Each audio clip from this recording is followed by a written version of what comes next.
My name is Chris Claremont. You're watching Omni X-Men. And I'm John's Comics with Kids, and we are here. It is Tuesday night.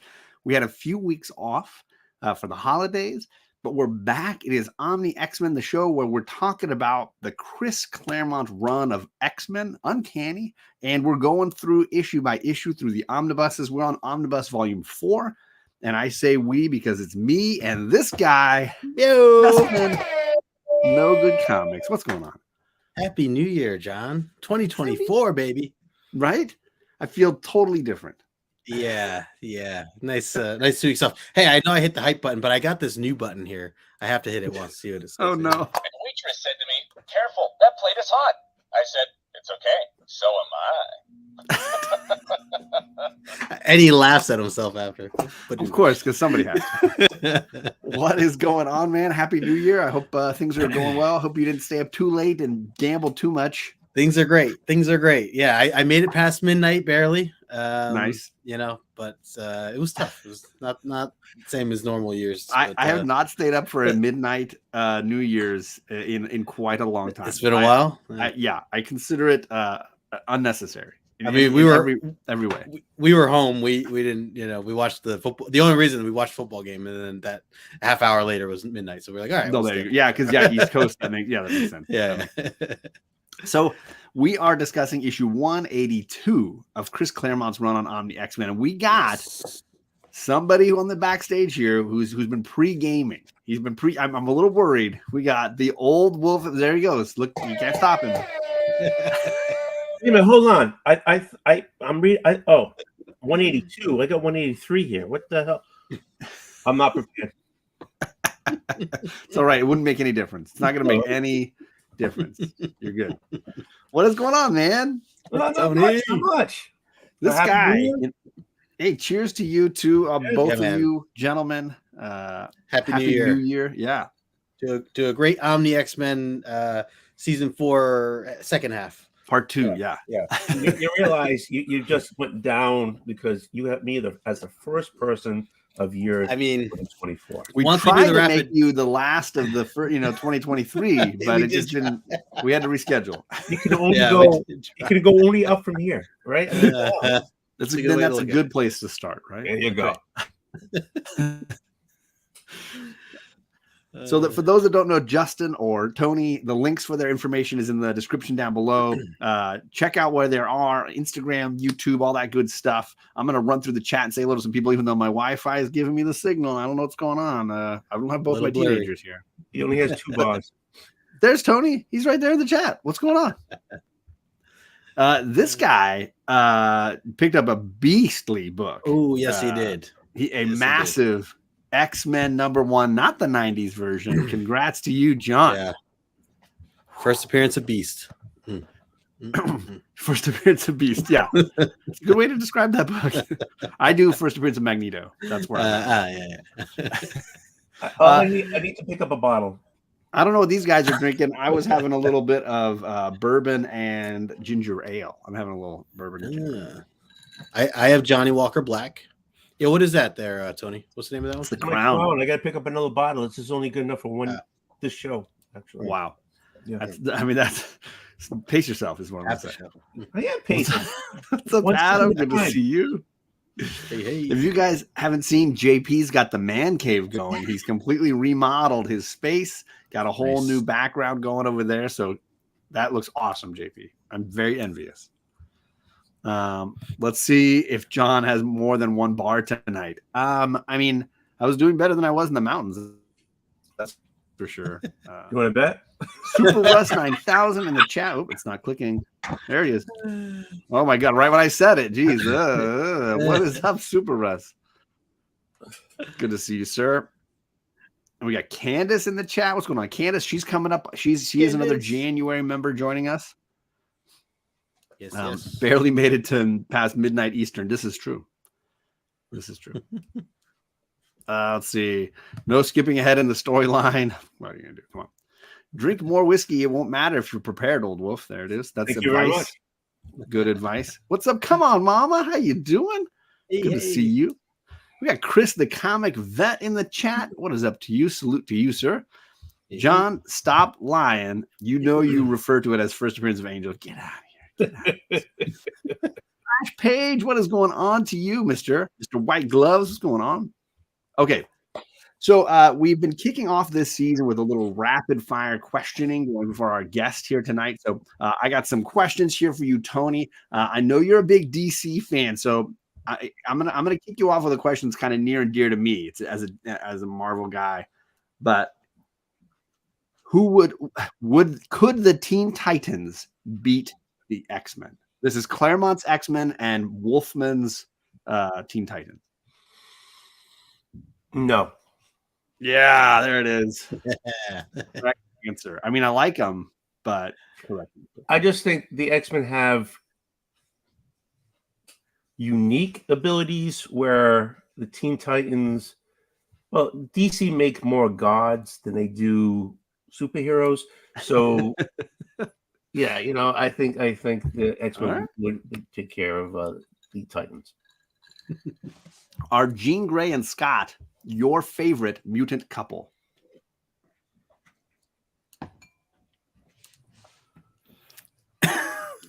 It's a yes or no question.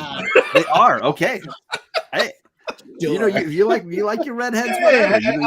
Hey, in the to John, who has the first X-Men #1 first appearance of not this John. He means John Big Daddy. Yeah. My Big Daddy.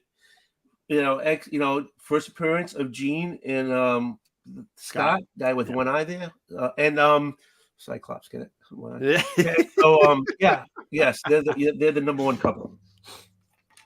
Okay, there you go. Phil's Treehouse. What is up, Phil? I'm looking forward to more content on his channel. If you guys haven't subscribed to Phil, I've been very entertained by his trivia shows. I love a good trivia show. This guy puts in the work. I just let you know, I turned off my Wi-Fi on my phone just to make sure I get a better signal here. He heard me saying to Charlie before we went live. Damien. What is up, Damien? We are the X-Maniacs. What is going on, my man? Happy New Year to you. Simon Mad Spidey saying, what are you doing, John? You and Justin have a good thing. Why you bring on the old drunk? Oh, shit, huh? I'm already starting. He was on for 12 hours. He did like almost 13 hours straight. Yeah. Right? Insane. Beauty and the Beast book build. Ads in the refrigerator, keeping them cold.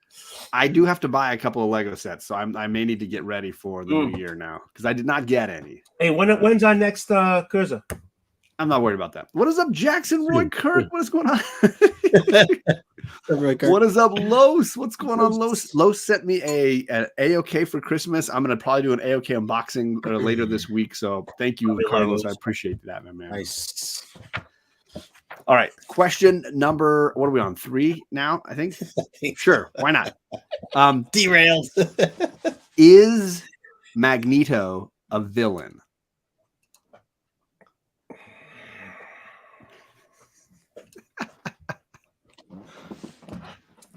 Okay, so his upbringing was, not very good. Look in your heart. Does the upbringing, does his what he went through make him a bad person? I think it makes him more of a confused. So in his head, he's not a villain. But if you step away from him, you see him as a villain. Because you know what I'm saying. So I'm on the fence. You really suck at this yes/no thing. You gotta pick one, buddy. Just pick one. Just pick one. Yes or no? No. He's not a villain. There you go. Tony decided, everybody. Oh. Now you know. Now it is set in stone. I'm going to make this go 2 hours. You watch. Does Gambit have a lower back tattoo? Oh, yeah. He's got champ stamp all the way.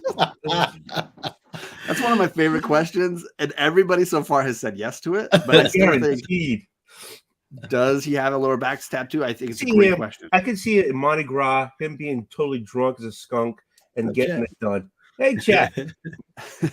I can see him in Mardi Gras getting it done. Station Bobby. I mean, I imagine he does, but I'm very, I'm not, and there's no shame in it. No, of course not. All right. No, Gambit does not. Is Cyclops the best X-Men team leader? No. Ooh. See, that's the correct answer, but I'm glad that you had it. I know that you're old school on these things, but I'm glad you had it. Oh. No. Let's see. Is Claremont the best X-Men writer? Ooh, that's a good one. I think so. Okay, so I'm gonna say I don't know. Only because no, honest, I don't know because this guy. So I hopped on the X-Men train later. Okay. And now all these books that you guys are showing, it was more filler for me than it was. Okay. So I you can't can say no based on your experience. It doesn't mean you're right or right. It's your opinion. These are opinion I want to make the questions. show go 2 hours. So I'm suck at this. I'm trying to pull this. Okay, yeah, no, I don't think so. Only because I'm not. No. Okay. Think back to young Tony. Question number 5 is: would young Tony think it's a good idea to date a telepath? Only she was a dirty girl. Honest to God. I love it. If she was a dirty girl, yeah, because she knew what Daddy wanted. You know what I'm saying? Before Perry jumps in right at the right time. What's up, Perry? Perry. I'm just telling you, Justin, there's no way I'm getting rid of these questions next year. I'm enjoying this too much. But a young Tony wouldn't date a good telepath. No, she would have to be as saucy as you. Yeah, is what you're saying. Okay, then let's go this way. Are redheads dangerous? Yes, and they have the thinnest pubic hair. John's Comics with Kids is the title of the channel. I'm telling you, your channel's getting shut down. Don't call Justin a kid. He's old.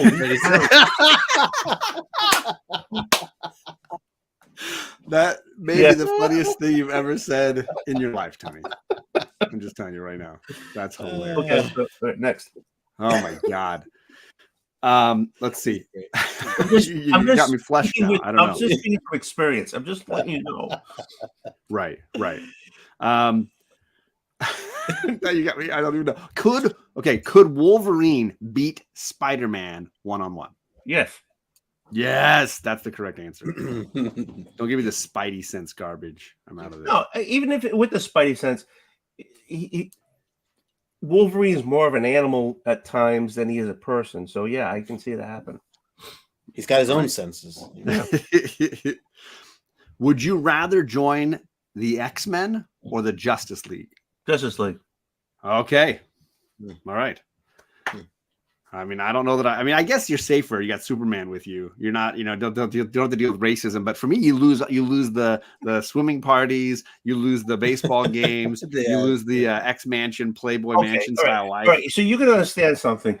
People who are also uppity with the nose in the air, when the door closes, shit happens. I'm just letting you know. You know what I'm saying? But like the Justice League is almost because all you don't dudes. see Justice. So the Wolverine. So you think Wonder Woman's taking care of everybody?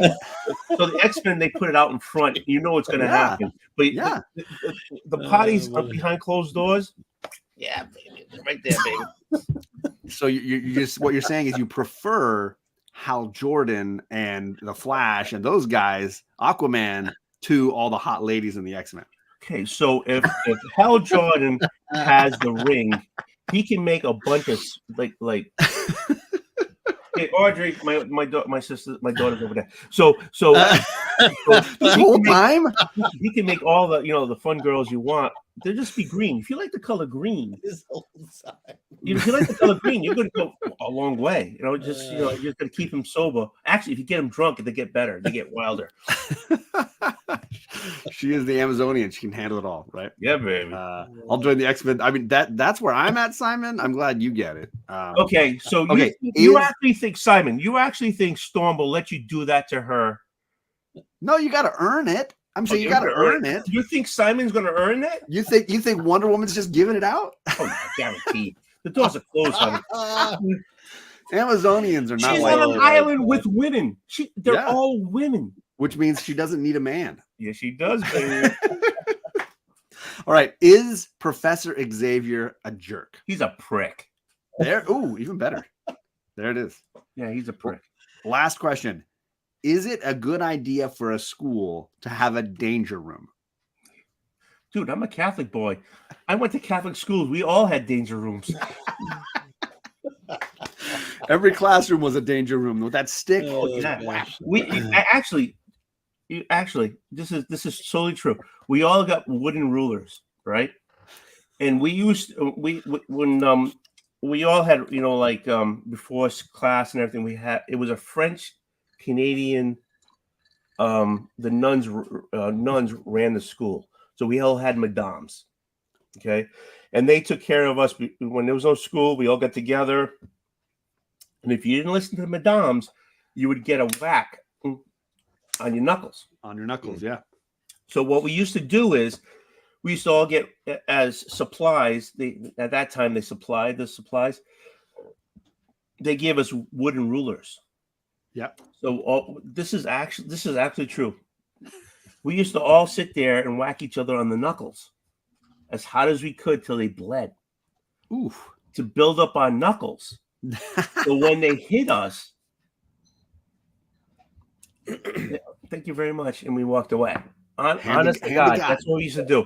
So yeah, every Catholic school, especially if you had Canadian nuns, it was a danger room. Recess was the danger room. Were you a lefty that they made a righty by just beating on you? I don't know. Let me see. Tony, I don't even have knuckles. You know why? Because we beat the shit crap out of our knuckles. That's why. What's up, Marcus? What's up, Kenneth? Tony likes getting paddled. That's where it all started. Where it all started. Yeah, it's all started. We used to beat the crap out of each other just to survive. You know when you play dodgeball? Yeah.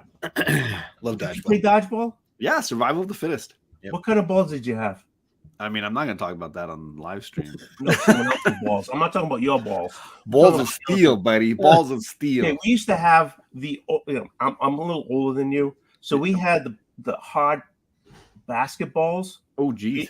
Yeah, we didn't do those red balls, the flubber, like rubber ones. We didn't Yeah, have those. The cushion. We used to whip basketballs at each other, and playing dodgeball. So yeah, I played dodgeball. No, you didn't. You played like puffball.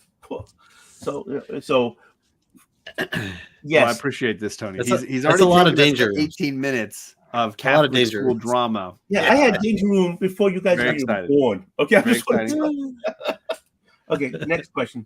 No, we're all done. That's your 10, my guy. You're all done. I know.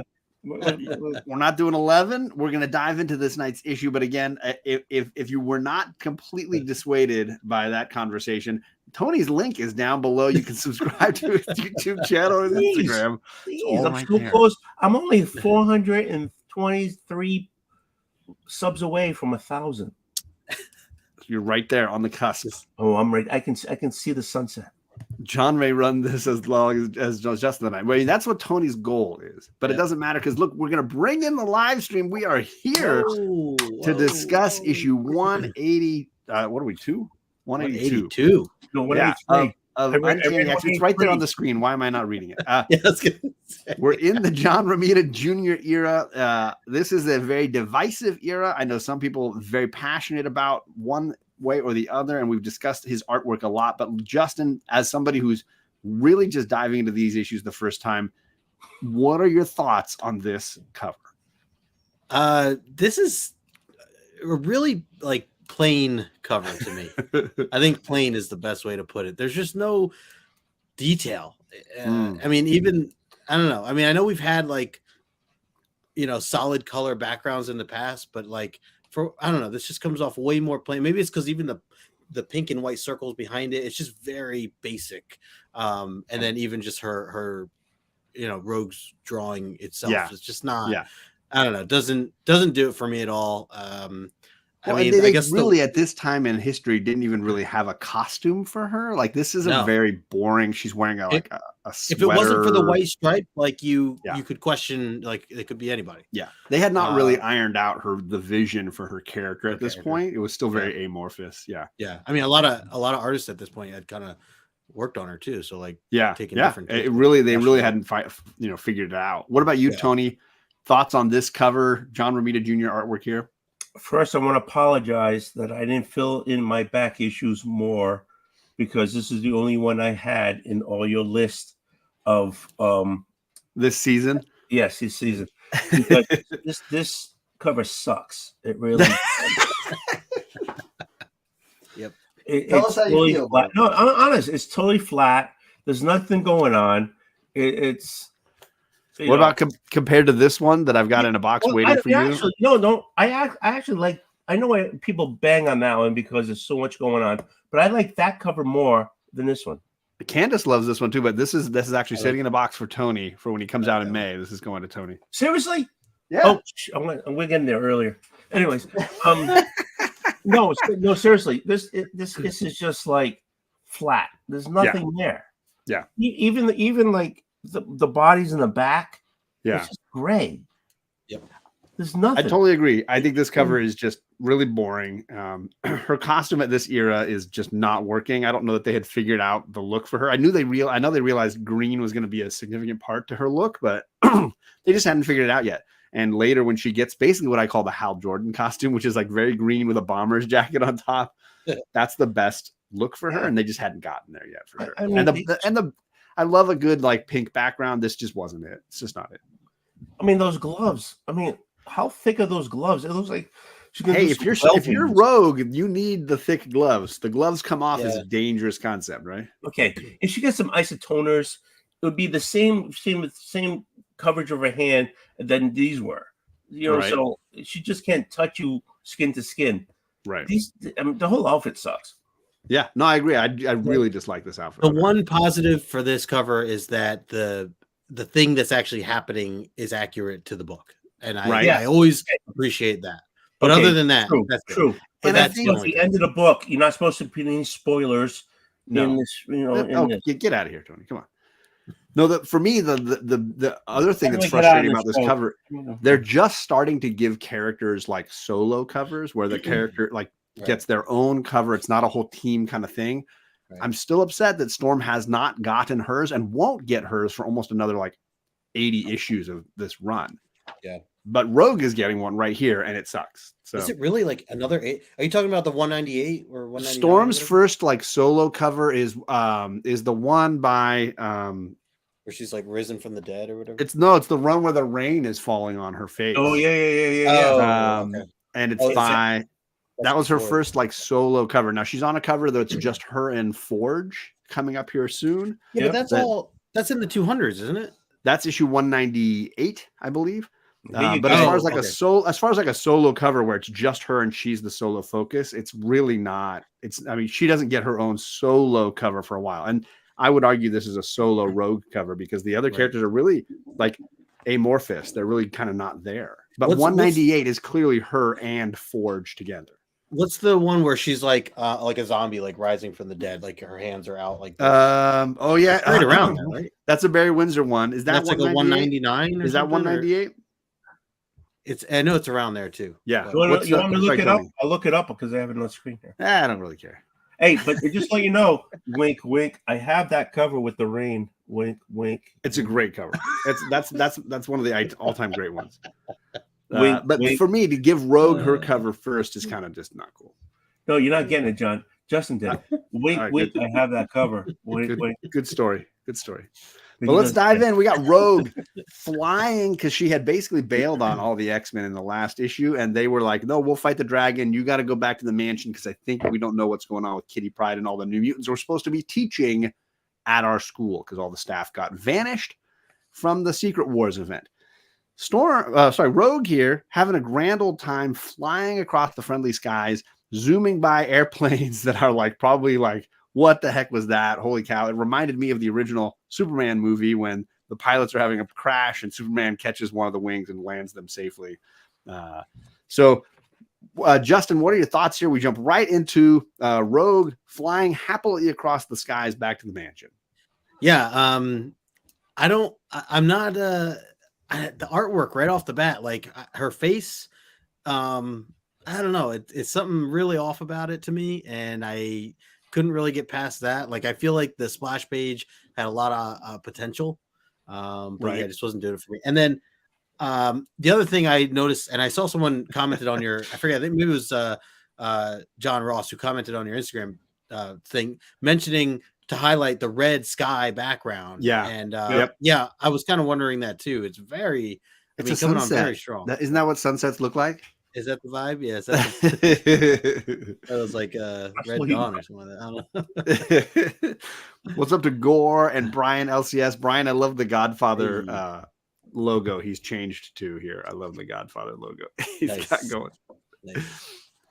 Okay, so Justin, the sky is an odd color, pink and orange and red. Justin, Old Wolf, Tony, what are your thoughts on this jump in here? Two things. One, the artist, every cheek he does is just a line. I can't stand that. If you look at Rogue's on the left, it's two lines to make a cheek. If you see the guy drinking coffee, has no idea what's going on in the cockpit. Every chin is a line. And two, is she pegging a finger, or is she throwing a kiss? I mean, I thought she was blowing a little kiss to the pilots as she flew I by. thought it was. I'm looking at the book right now. It looks like she's pegging a finger. I mean, I suppose we could think of it that way. I didn't think she was blowing him a bird. I thought she was blowing him a kiss. In the omnibus, it looks like all fingers. Okay, I have the original. I don't have the Omni, but you're missing some ink. Maybe. Yeah, I'm missing the brightness. some faded ink. But okay. She's having some fun. She's. I can't believe I flew this far, this long, whatever.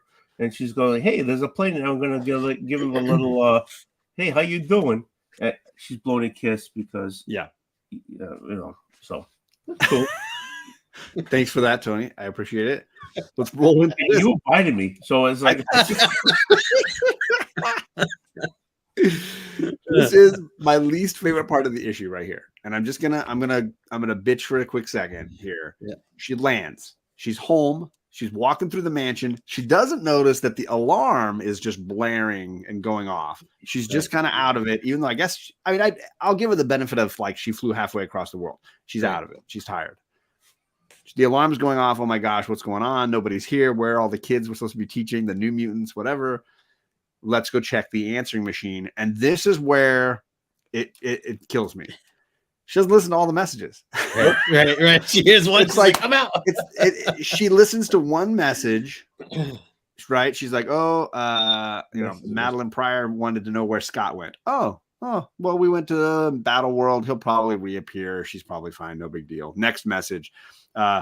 It's a former friend of the X-Men and Carol Danvers, right? Do we know that?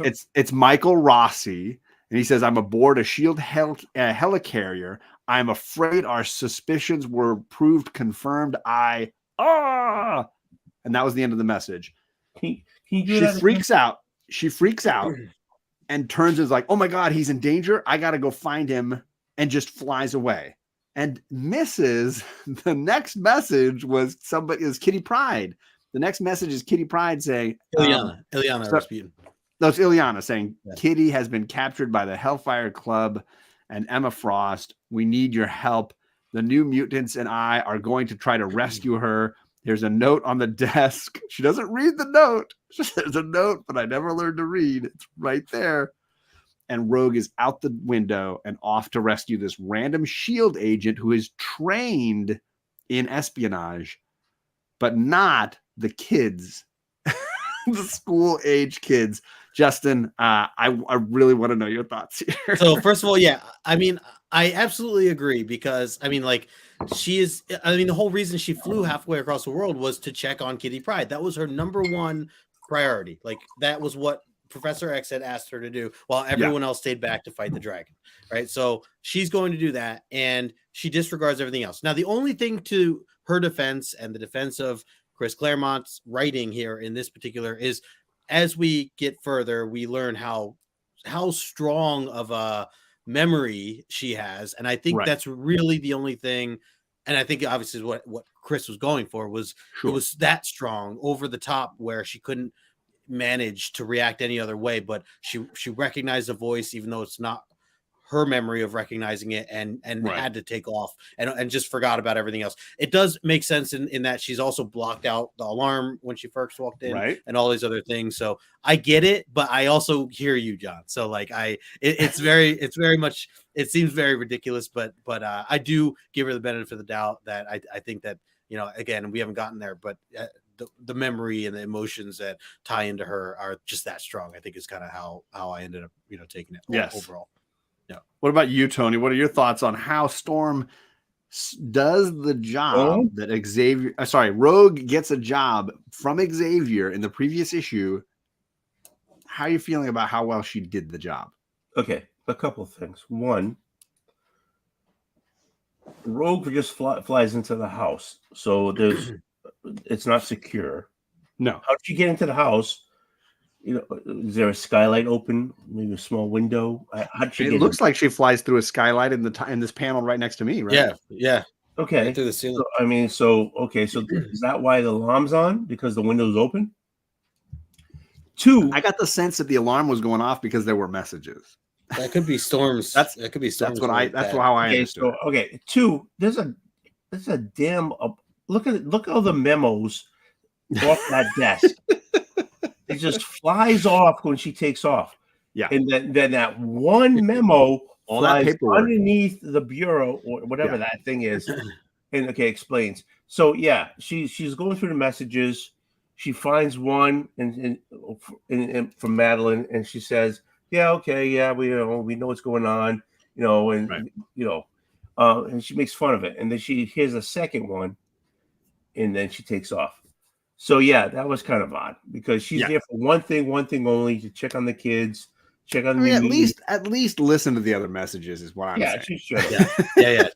And I get what you're saying, Justin, because clearly the function of this issue is really to get into the psychology of Rogue, right. What happened to her, because in truth, up to this point, they have really not published the interaction between Carol and Rogue that caused this, right? This has never been published before. Right. Those issues were supposed to happen in the Claremont Ms. Marvel run, and those issues got canceled. So those issues have never been published. What we've gotten is sort of a scattershot explanation of what's happened. And the psychological effects are still kind of being played out here. Yep.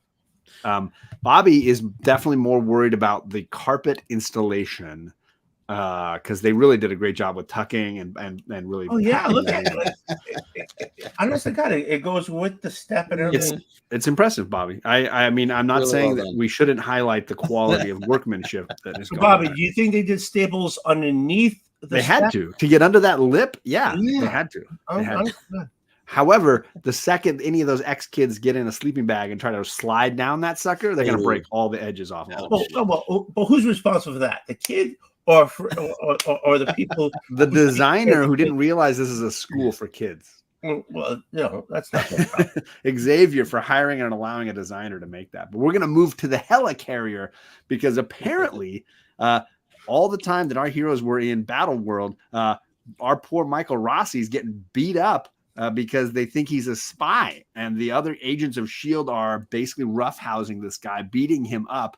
And they're just excited to try to question him and figure out, what information he has, who is this guy? What is the truth here?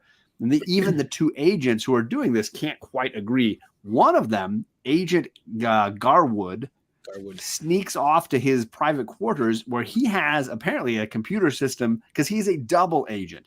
He is communicating and sending information to somebody else about what is going on this helicarrier. So a lot of spy intrigue stuff going on here, Tony. A lot of new characters. As far as I know, Michael Rossi has had a little bit of an appearance in other books, but really most of these are very new to X-Men readers. What were your thoughts on this? Off the top, right? First thing I thought is, why would he be able to bring his own furniture in? I'm sorry. Agent Garwood is like, no, I don't sign the S.H.I.E.L.D. contract unless I get to bring my own. He brought his own furniture in. Yeah, it's pretty big. Yeah, no kidding. Honestly, I don't. When was this done? What year? 84. 80. They didn't have wireless, so that had to look into this helicarrier, this whole thing's network. He had to get an IP. He had to get this makes no sense. Honest to God, it doesn't. He had to bring his own furniture in. He had to hook up into the network of this floating fortress. Nobody thought that this makes no sense to me. But other than that, okay. And Adam agrees with you. Adam says total left turn from nowhere when I first got this, and that's the issue of some of these kind of like solo standalone kind of issues where it's like focusing on that one character. They're beating his butt like a nun with a ruler, which just takes us back to the beginning of the episode. Justin, what are your thoughts? We've never really had S.H.I.E.L.D. connecting to the X-Men during the Claremont run like this. Right. Yeah, I mean, I think it was like one other issue where we first saw Valentina at the very beginning of the run, right? When they were like attacking Nefario's mountain, we had a little bit with the S.H.I.E.L.D. group, but that was pretty much it.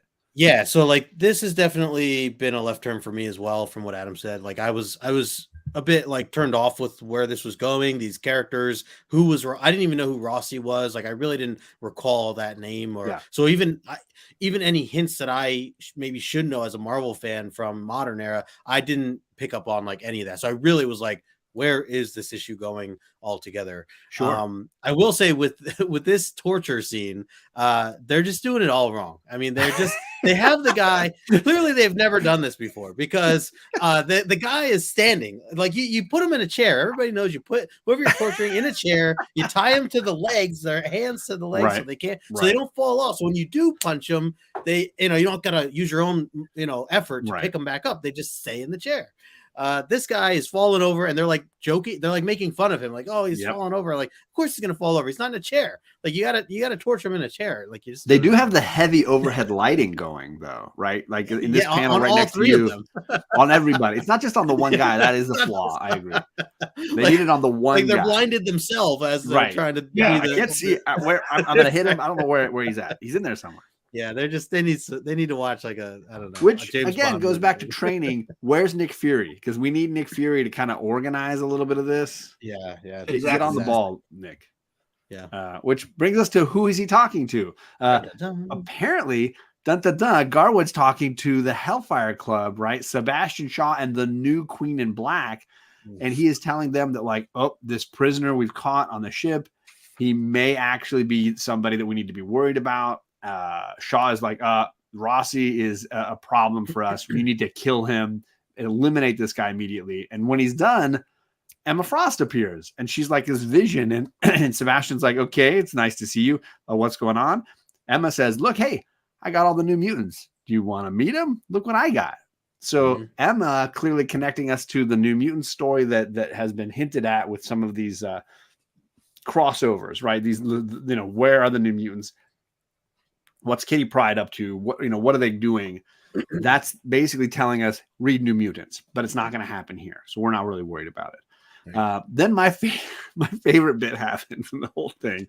We jump over to Rogue, who is laying down on the clouds like freaking Mary Poppins. She's sitting there watching the.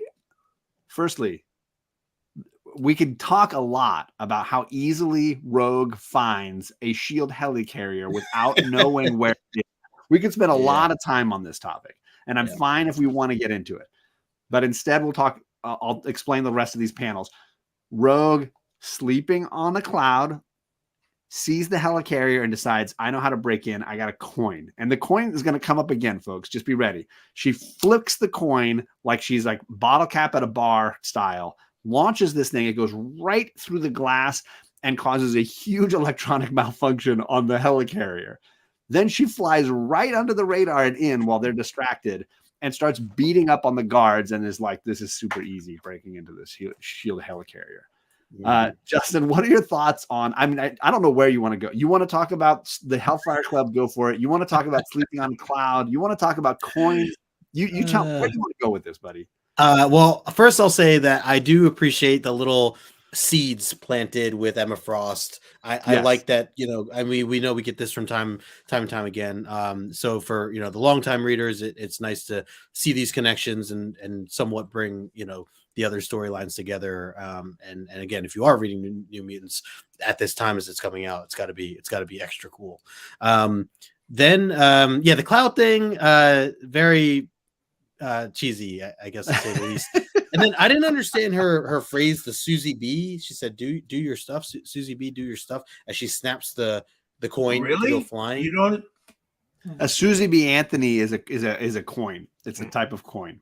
Oh, type of coin. Oh, okay. Yeah. The Susan B. Anthony. Were they dollar coins, Tony, or $half? They're dollar, right? Dollar. Yeah. Before they had the not the Pocahontas, the Sacagawea dollar coins. They had Susan B. Anthony's. They were around 1979, 1980, that type of thing. Yeah, got it. Then I mean, I like seeing that ricochet and kind of destroy the whole factory, or the whole place on the inside, right? And then I like that there's also this convenient lever to just pull, and it essentially will keep all the departments shut down. Little did you know. Yeah, little did you know. So it's as vulnerable as the Death Star, right? Yeah, exactly.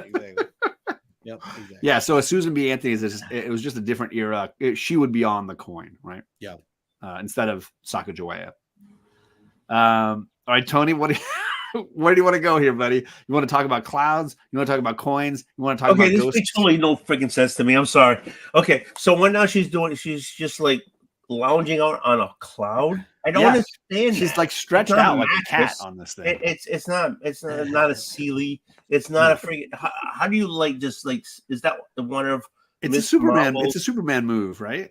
Yeah, but is that okay? She's not Superman though. She's Supergirl. She's basically Supergirl. Is that a Miss Marvel? No, what is she? Miss Marvel at this time? I mean, technically, yeah, Captain Marvel. Yeah. Okay, so is that one of her powers? She can just lay cozily on a cloud. I don't understand. Look at it. Okay, so and then she's so cozy. So she's so cozily. Where does she keep the freaking coin? She have a pocket? That's a great point, Tom. Great question. Love it. Maybe that's what I'm just gonna go in my in my pocket, get some loose change. Ooh, I got $1. Oh my God. I'm gonna go into this whole fortress who has a ball. There's no other friggin' window on this fortress except the main part of the fortress that does radar, whatever. It's an exhaust port directly below the main exhaust port. Exactly. There's a whole bunch of TIE fighters going in there, and they can't fucking make it, except one guy who hunted rabbits or something. I don't know. As a man who lives with three ladies, I will say, like, a lot of their outfits don't have pockets. So where she carries the coin, I find fascinating now. Right, we know right now there's only one Susan B. Anthony 1979 dollar coin. Yeah. Okay, it could have been a penny, could have been a nickel, it could have been a dime. She probably has more. She probably has more on. Well, she does, because we'll see that later. But like, no spoilers. Okay. What I love, Tony, is that it clearly implies she knows how to flick bottle caps because she's a bar girl. She's a bar girl. Rogue is a bar girl. Okay, so we're going back to what before when you talked to me about. Hey, it's like a telepath, and she was a good girl, a good bad girl. This is a bad girl. So all she did was her name is Rogue. Okay, just be honest. Okay, we're going back to this.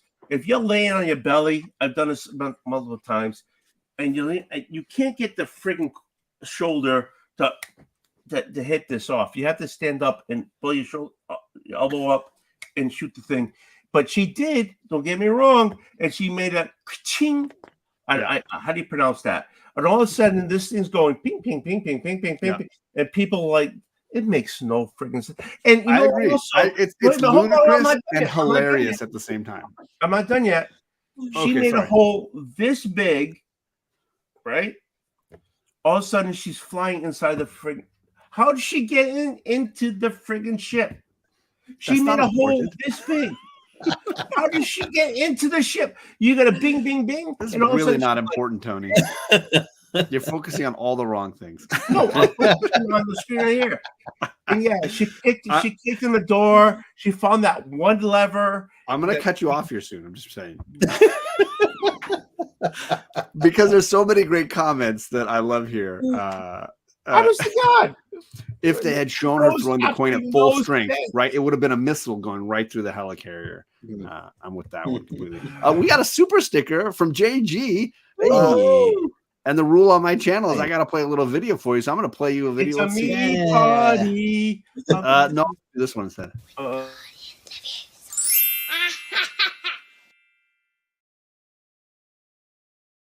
I love the laugh. Well, yeah, I appreciate you, sir. We also had. We're teaching you about coins, the history of coin. You didn't come to our channel expecting this, but we are. Oh yeah. So basically, Suzuki this comment because we know Carol is a pilot. We know she's hanging out in soldier bars. Clearly, there's an influence that we're getting just a hint of here with that bar girl. No, it was one of the with the hint. There's a hint of Susan B. Anthony only went for 2 years, right? So okay, well let's continue on and see how well it goes now that she's invaded the helicarrier. Apparently, Agent Garwood decides I need to execute this plan immediately. He slides under the closing door, very Indiana Jones style. Yep. He shoots his partner, who's like, "Wait, dude, what? We were just oh man," and then is ready to kill Agent Rossi. When all of a sudden that door gets torn apart and there's Rogue lifting this door up and letting it fall behind her. And she's like, wait, I got to rescue that guy. And then he's like, oh, I got to shoot her. And he doesn't realize if she can lift a door, she's probably not going to be somebody I can just shoot. He shoots her a few times, bullets bounce off. And he's like, this is a bad call. I got to shoot the guy instead and finish my mission. But Rogue is too fast. She destroys the gun. She knocks him out cold. She picks up Agent Rossi and she's like, don't worry. And all of a sudden her Southern accent seems to vanish. She's sort of speaking in a more neutral American style English. She busts a hole in the helicarrier, flies off with Agent Rossi, like carrying him like a cat by the neck, and 2 jets chase after her. Tony, I mean, we get action. We get some exciting stuff going on here. Are you able to keep up with what's going on? What are you feeling here? 2 things. One, the guy's a bad shot because he missed. She has the door open. She puts it down, and I'm assuming the yellow is his shots. Yes, he's a lousy shot.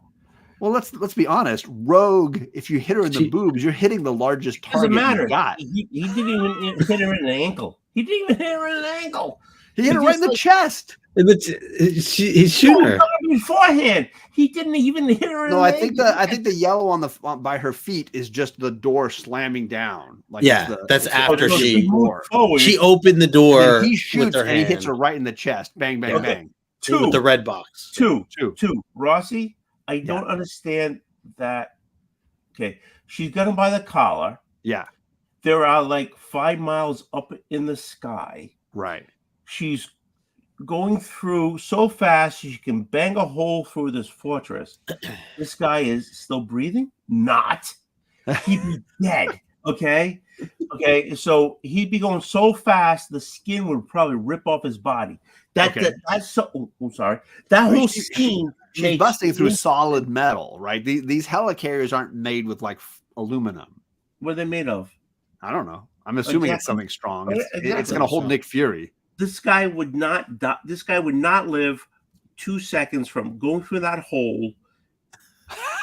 I've heard that story before. This guy is dead. I'm sorry. This guy is dead. This guy is dead. This makes so. You got like the one below it. They got jet fighters going through that. Yeah. This guy is dead. He's not breathing. And she's dragging him. She's not like protecting him. She's just dragging him by the collar, which I love. I think it's hilarious. This guy just got beat down. He grabbed him by the freaking collar and just pulled him through a freaking hole. Subscribe to Tony's channel. The link is right down below in the description. Yes, I'm destroying your love of comics. All right, let's jump to Justin. This whole 2 panels right here we read the whole book of these 2 things and up to this 2 panels, and it makes no sense. We're at 50 minutes, Tony. We're at 50 minutes. I know you're trying to get to the 2-hour mark. Oh yeah, Justin. Look, this is our cover shot, right? The red background. She's getting shot, and bullets are bouncing off. All I know is the sky is now purple. What are your thoughts here on this, Justin? Nice and I can focus here. Yeah. Had to mute him. We muted him just for a second. It's got to take him hours to read other. I had to just give him a little break. So, yeah.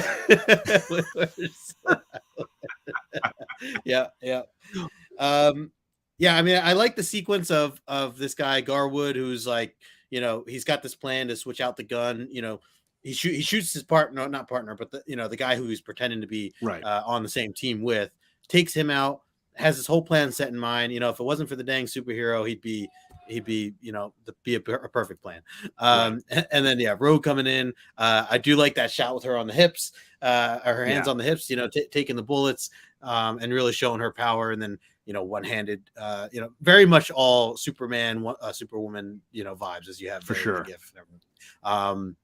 So yeah, I thought this was good, and I will say, first time around, I was definitely confused with the, as you pointed out, the accent disappearing in the way that it did. Like, it definitely, I noticed it, and I remember thinking at first, like, every time she speaks and she says the word "I," like me, is AH. Yeah, and so the minute it switches, I'm like, is that it? Did they mess up? Like, did they like, was that the editor not catching that? Like, what just happened there? Obviously, till I get to the next few pages. And for me, that is the best part of this issue. Yeah, is the psychological Rogue stuff that's happening here, and how well Claremont writes her dialogue, so that you can even notice casually that something's a little weird. Totally. She doesn't say and sugar, like all those little things shift. And we're left trying to figure it out, which I love that it's not just piecemeal given to us. And great pickup on your part. Yeah. What's up, Chop and Drop in the chat? What's going on, Chop? Happy New Year to you, sir. All right, he wants to say something else about these pages. Come on, Tony, man. She killed the guy. Okay, I'm sorry. She just ripped. All right, so we're gonna go on to the next page here. We've got Rogue flying along. She's carrying this guy who's clearly on his last legs, and these jets are right on her tail. And what do you do? What do you do in that moment? Well, you clearly bust out another Susan B. Anthony coin and shred these planes with a coin so that you can make it safely to Cape Cod. We're safely in Massachusetts at the home of the Danvers family, and we're starting to maybe piece together the fact that this isn't Rogue making these choices, that maybe the psychology, the deeper levers and layers of Carol Danvers are peeking through making choices here. And this is when the truth starts to happen. Yes, Tony's back. Don't worry, we won't keep him out of here forever.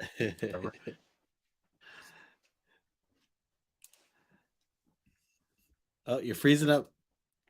John's freezing up. All right, we lost John. Can you guys still hear me all right? Or maybe I'm frozen. Oh, I'm back. There's Tony. Is this the first time you ever brought Tony back? Oh, there's John. I mean, it's probably me. It's probably me just because I got both daughters at home now. We brought Tony back. The first time you ever knocked somebody off your show? It is the first time on Omni X-Men that I've ever taken a guest off the show.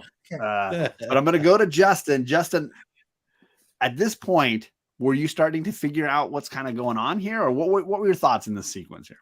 Nope.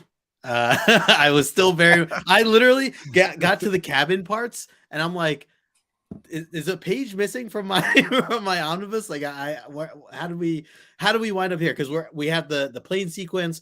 By the way, like, more and more I like started to see the whole coin thing. Like, it just showed how powerful Rogue is. Like, she could just like turn anything into a weapon, almost, like, super dangerous. And obviously, with everything that she's taken from anybody, power wise. So it was cool to see that. especially going against these jet fighters. And then, yeah, when we went to the farm and everything else, I was completely thrown off until like a page, the next page or a little bit right. Once right the on cusp dialogue, of it, right? Yeah, right. Because he's still like knocked out at this point. He's like just. But her dialogue is so clearly not Rogue's pattern of speaking, right? Right. Yeah, it's definitely, which is great. Questioning what was happening, but strange. Yes, yeah, very much so. Yep. Tony, how are you doing, man? I know we threw you in the deep end. No. You hadn't read a lot of these issues. You really watched our recaps, and then we dumped Tony in on issue 182 here.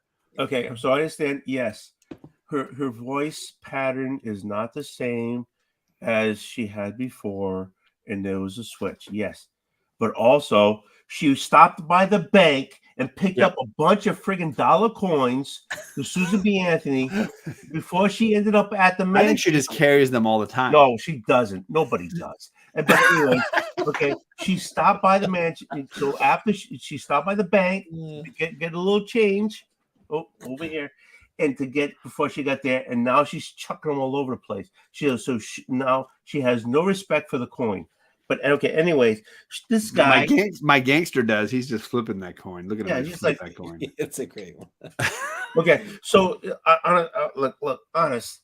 Okay, so I haven't flipped the page that far over there, but yeah, this guy is dead. I'm sorry, this guy is dead. Okay, Tony, we're gonna pass on that whole discussion. Bobby's raising a great point that cards and coins. Maybe this is the beginnings of why Gambit is a good fit for Rogue. Yes, she's flipping coins, he's flipping cards. It's like they're made for each other. I love that. Made for each other. Well put, Bobby. All right, what do you want Rogue to say? The South will rise again and fly the Confederate flag. Oh, I love it. All right, let's see what happens. Because I'm going to stop talking about this guy being dead, because guess what? He's waking up in a bed. With Rogue, even better. So what we get here is the core of this story, and I think this is where this issue actually has some meat on the bones that's really interesting. Michael is starting to figure out what's going on. He's like, I recognize this house, I recognize that voice, but I don't recognize this person. That's Rogue, but she's acting like Carol, and this is Carol's parents' house. And he's just trying to catch up. He's like, maybe I took too many shots to the head. Maybe that guy beat me more than I thought. He's trying to figure it out. Rogue is lost. And you see this like back and forth in her mind where she's trying to understand, this is my parents' house. Why are you confused, Michael? Like, you know me. I've known you forever. I've cared about you. We've been friends and lovers and partners, and we know each other. And he's like, girl, I don't know you. Like, I've seen your picture in a file. Like, I don't know you. Why are you taking me to Carol Danvers' parents' house? And then she's like, no, girl, man, I know you. Like, we're best. We're close. We're friends. And then all of a sudden, she looks at herself in the mirror. Michael grabs her, and some truth starts to fall out. And I will say, the positives of this issue are here for me. Like, this is the juice and the part that I love. And I don't know, Justin, if that came across for you as far as like, oh, this is interesting and has never been discussed before for you. Yeah, no, big time. I mean, and this is, I'm learning a lot about Carol. I mean, even as someone who's read a lot of comics now at this point, I still didn't know this much. So a lot of this has kind of shed light on how her powers work, the connection of her and Carol, and what the emotion side is that is, again, so powerful that it's coming out within her speech and everything else. It's wild. And reading this part, like, to me, this issue, a lot, I guess maybe more of the second half, not counting like the action stuff, but this stuff here, these pages in the last few, was almost like horror, or like a horror vibe. Like, it was eerie, it was like scary almost. Like, I'm wondering, like, what is going on, as I'm putting the pieces together. But it was very odd, and I guess eerie is like the word that comes to mind for me. But yeah, no, I'm totally with you. This set of panels, definitely great. Just the storytelling and understanding what's going on here with her emotion and her power. That's she's not even knowing about herself. Totally. Tony, how lost were you? How are you feeling in these pages here? This is a lot of dialogue, a lot of interactions between these two characters that are still very new characters. I know I had to read a lot, which is kind of. But can you go back one screen? I don't know that I want to. No, please. Okay, the yellow square all the way to the right. Yeah. That's when she starts seeing that something's wrong. Yeah. You can see her because she says in the box, you hear Carol's voice say, "What'll I do till then? What'll I do? What's wrong? This house." And then in her mind, you hear Rogue's voice. "This house, I don't belong. Bingo." Like there's a thought process to her that like, no. You hear a different I, right? Like Justin was saying earlier, it's not I with the letter I, it's an AHI. And in her mind, there's still Rogue interacting with the exterior, which thinks it's Carol. Okay, so that shows me two things. One, it's a flash, she's going back and forth. And two, that was so sexy when you said, I perform for you, baby. So when you go forward, then that's when they're starting to, he's kind of waking up. Because before that, it was just the sound of the voice.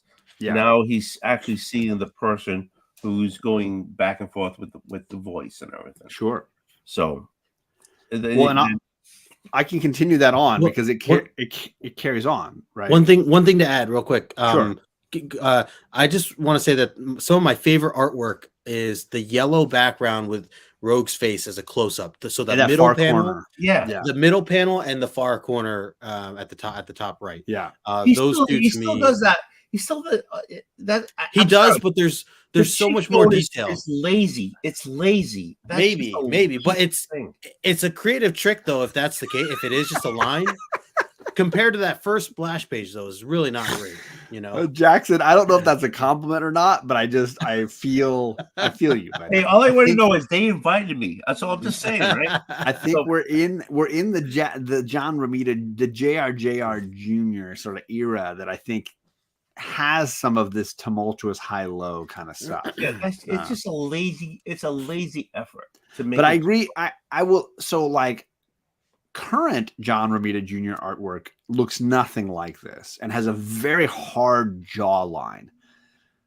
The cheekbones here, I think it's the highs and lows. I love those two panels Justin talks about. The one in the very center here with the yellow background, the one that sadly my logo is covering in the far corner, has a softer cheekbone, I think works a lot better for sure. It works. To me, and I do think you have that issue. Is like he's a very young artist at this point, still finding his talent, and I think consistent. Yeah, and I think we talked a lot about previously inkers and the value of various inkers in either like reshaping his style or completely obliterating his style. And I think a variety of inkers have tried over the years to kind of like take JR in different directions. And I think you see the highs and lows here during this run as a result. To me, it looks like somebody get into a razor blade fight or a knife fight and get two cuts in the face. It's honest. It doesn't make sense to me. And I do dislike this look for Rogue. Okay. Right? The poncho with the belt and the hair slicked back. Like, I'm not a big fan of it. Yep. I agree. Damien says, I assume JR was drawing multiple comics a month. Many artists back then had a lot of shortcuts to produce the pages. And we had noticed, Justin and I, a variety of inkers across the issues thus far in this omnibus, all doing kind of different things for his artwork and kind of shaping it in different ways. And I think that definitely plays a huge fact. And we've noticed that I think the value of inkers, right? And sometimes even called finishers. I know that Klaus Janson was called a finisher a lot when he was working for Frank Miller. Right. Kindler, gentler cheekbones, says Adam. Sorry, Candace agrees these are the better parts of the issue. Bobby wants to know just what soup they're having. Candace says it's Campbell's. So there you go. Is it because this is a special recipe that only Rossi knew? It's J. Scott Campbell's. No, hold on. We're gonna move on. We're gonna move on. These are my favorite panels, and I blew this one up really big because if I could have made this the cover, I freaking would have. Right there. I think I freaking would have. And this, I want to. I'm going to blow myself up here for a quick second. Yourself. If shout out to Justin's dad. This issue, Marvel Superheroes issue 11. Oh yeah. Which Justin's dad worked on the Ghost Rider story that's involved here in Marvel Superheroes number 11. If you check the Key Collector app, it's got this under the Rogue category. It's the first time they published the story where where Rogue takes Carol's powers away. This is really the first time we've ever seen any glimpse of it. We've heard talk of it, we've heard discussion of it, but it's really it appears here for the very first time. Later, Marvel Superheroes 11 reproduces those pages that were never part of the original Miss Marvel Claremont run. And Justin's dad worked on the Ghost Rider story that's also a part of that volume. So shout out to Mr. LaRoque himself, Greg's work there. Shout out, Dad. I bought that issue a year ago. It's a great comic. It's a great part of this Rogue Carol Danvers character build. Yeah. But here what we get is Rogue running in horror as she's realizing I don't have control of myself. And she falls down. She's like freaking out, and her mind flashes back to that moment when she took Carol's life, power, essence, everything, and absorbed somebody far beyond the top layer of who they are. And I love the fact that we get half of Rogue's face, half of this memory, a glimpse, a sort of like ghost of the Michael Rossi love story, and the battle at the Golden Gate Bridge between these two. I love all of this. And I'm just curious, Tony, did this solve any questions for you? Was this enjoyable to you? Did this fix anything for you? Or is this just more Drek for you? No, actually, I like the left side more than the right side. Oh, really? The idea, she's confused. She can't, she runs out of the room. She trips. She just flew half the earth, and but right now at this moment, she's vulnerable. She's more human than she was before, and she trips and she falls down the into the beach, the sand. Right. And when she wakes up, she sees not her, but Carol Danvers' brothers. Yeah. And she knows the story about Stephen. Is it Stephen? And then he died in Vietnam. And then her brother. Right. Mm-hmm. Her brother. But it's not her brother, it's Carol's brother. Carol's she brother. Sees that. Yeah. And then Carol, they get together. And then there's a scene about her catching the football, I guess it is. Yeah. And then Carol as being older, and then Carol being older and with Rossi. So now at that point, she sees the difference that she had before she left the room when she was confused. Yeah. And then, now she's seeing her and Carol, who has Miss Marvel, whatever. Which is the best. I mean, right. With Binary, for me, the best Carol Danvers costumes. I love the Miss Marvel with the sash. I love the Binary that we had seen before. I love those looks. She's had more costume reinvents than I think just about anybody. But I like the part before this time, it was the same person. Yeah. Back and forth, whatever. Now there's a separation. Now she's realizing there's a separation, and what happened to her on the bridge. You know what I'm saying? Now it's all coming together. It's more than just I took her power for a little while. It's I am her and she is me. Like there's no delineation, right? Right. Yeah. Yep. Yeah. Justin, what are your thoughts? Because for me, this is the gold. If the entire issue had this much juice, it's an A+ issue for me. Yeah, I mean, this is like I didn't fully understand the extent to her abilities, and for Yeah. it to go this deep, I didn't I just wasn't expecting that, and for her to see the actual flashbacks of her childhood, her love life, the kind of ghostly Yeah. image of the two kissing, Yeah.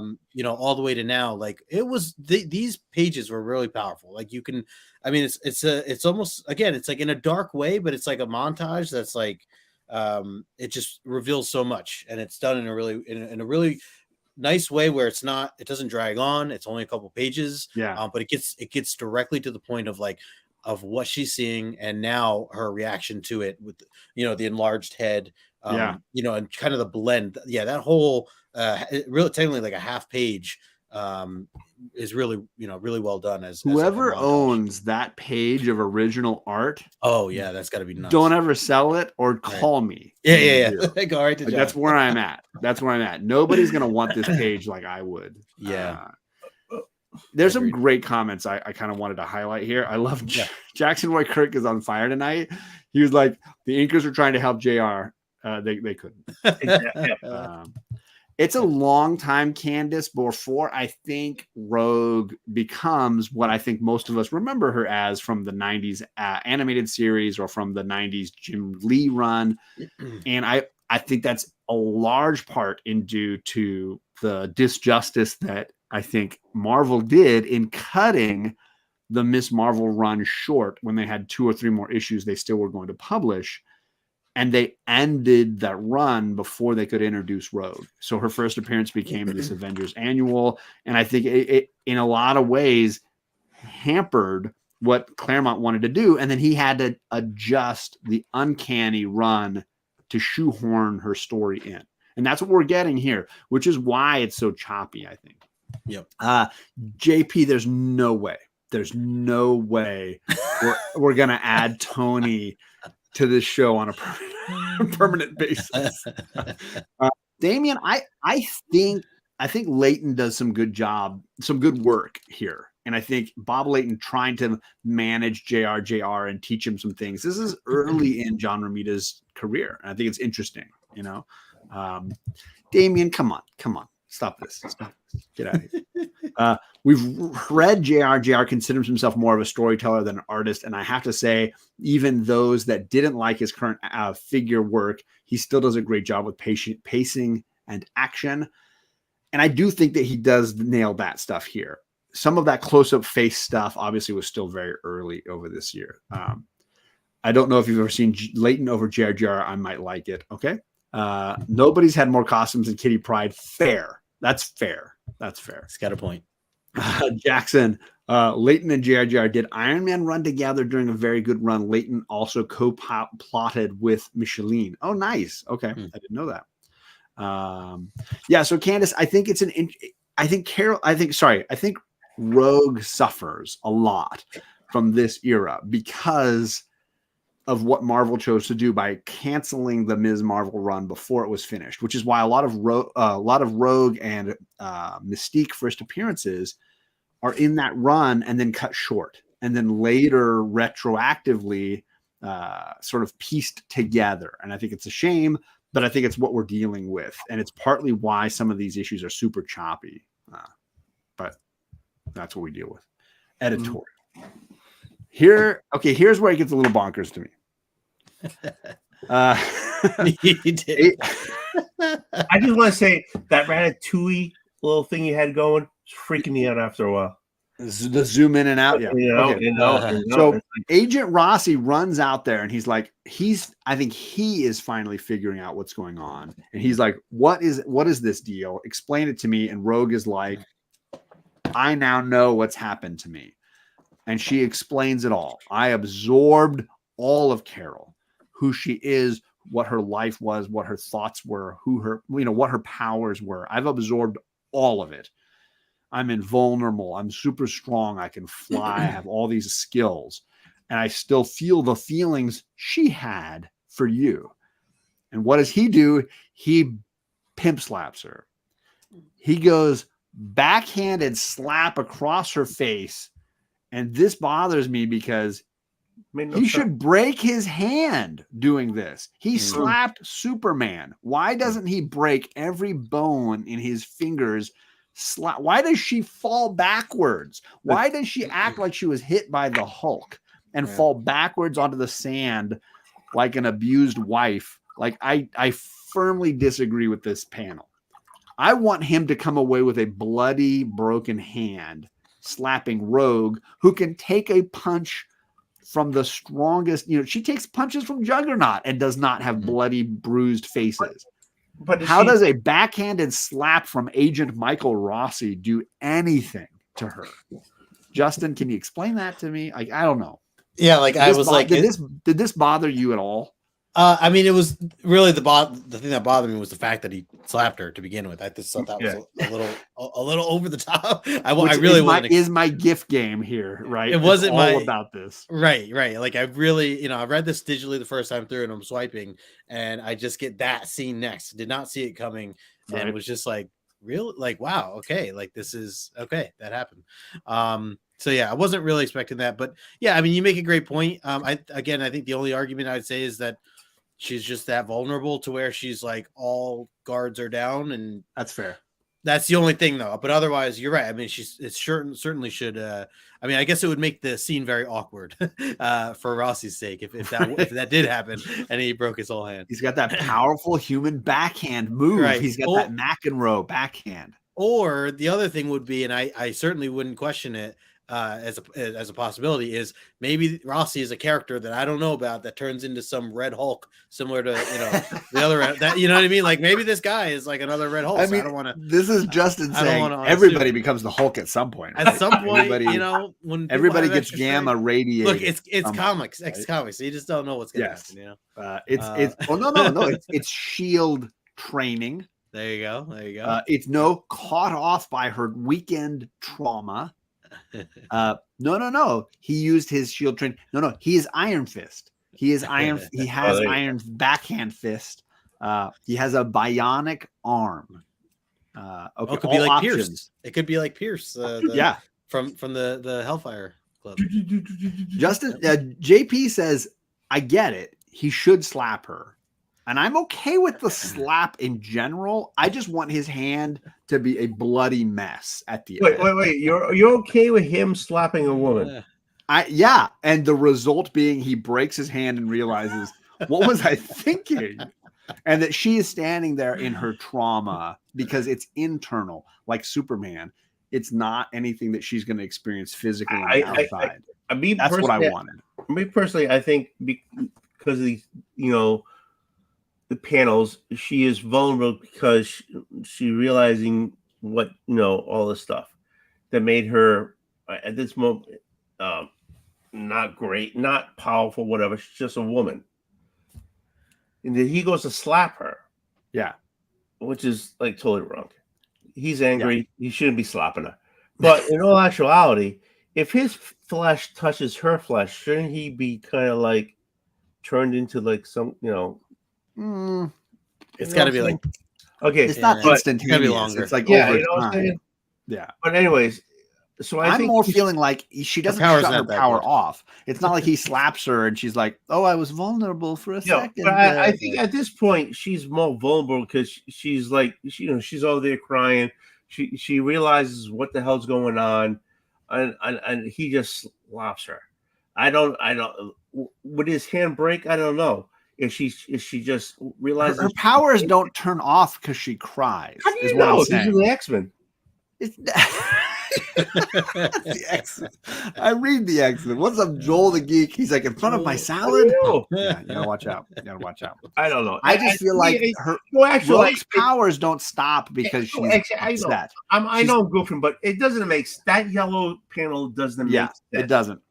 Legitimately, if this scene had been he breaks his hand and she is stunned, and they're both just dealing with the trauma of what's happening, and he speaks his lines clutching a bloodied hand, the whole scene still works for me. I think this is 80s like it's okay to beat your girlfriend moment here. That doesn't work for me. The misogyny of this is too thick. So one, he shouldn't. But can you explain to me You made a big deal.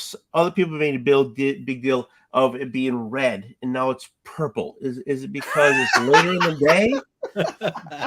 So we're having a question Baltimore of Ravens, the baby. background coloring question, which For 1 second, it's yellow. Yeah. But now it's purple. I don't understand what it. Everybody made a big deal. It's red. It's Superman. It's whatever. And so it's red, and now it's purple. What is it later? Maybe it's 3:00 in the morning, not like freaking 11:00 at night. So I'm gonna mute him. He's been going on for a while. What I'm gonna say is, and Justin, you can answer if you want as well. Yeah. What I love about Uncanny in the Claremont era is these random background colors happen. Like all the artists have done them. Cockrum has done it. Yep. Byrne has done it. Totally. Paul Smith has done it. Yep. It's common in this era to have like all of a sudden a solid color background. Yeah. Does my question for Justin is, do you think JR is doing it at the same level as those other artists? I don't think so. Ultimately, I think he's like overdoing it maybe. This is what happens when I'm drinking with Tony. I think he's kind of overdoing it to some degree. Like the yellow, I get it's supposed to be alarming. It's kind of a shocking moment, catches you off guard. Yeah. But I mean, there's definitely been just in these past couple issues that I just feel like he kind of overuses some of it. Again, not so much to where it's like, oh, this is awful or whatever. Like I think a lot of times it does work, and certainly all the issues before JR came on. Like I know a lot with the Frank Miller stuff that all I felt like worked perfectly. But yeah, go ahead, Tony. No, okay, John, get rid of your freaking John Comics kids. We know who you are. But anyways, it's let me get rid of my branding here. Sorry. Yeah, get rid of that. Whatever. Okay, we know who you are. But look, okay. So that panel is light purple. Yeah. But so is because she's facing this way, crying. Is that more dramatic? So that's why it's darker purple. So you're saying we get 4 different color backgrounds? Yeah, I really think it's just to give it like a texture on the page. It just makes it look a little different as opposed to having that same exact purple all the way through. Yeah. Well, and Damian is somebody that knows better than anybody the job's duties at Marvel, and the artists obviously would have no control over the coloring. The colorist obviously would have all of that decision making. He says the colorist just got bored. William Bird, firstly, hello, hi, thank you for joining us. No, the pencilers would not make those choices. I know the editorial and colorists would work together on a lot. Okay, so maybe like the top panel, they ran out of purple, and they would try to Dr. Venkman put out of, and then they got a new bottle on the second panel. I guess, yeah.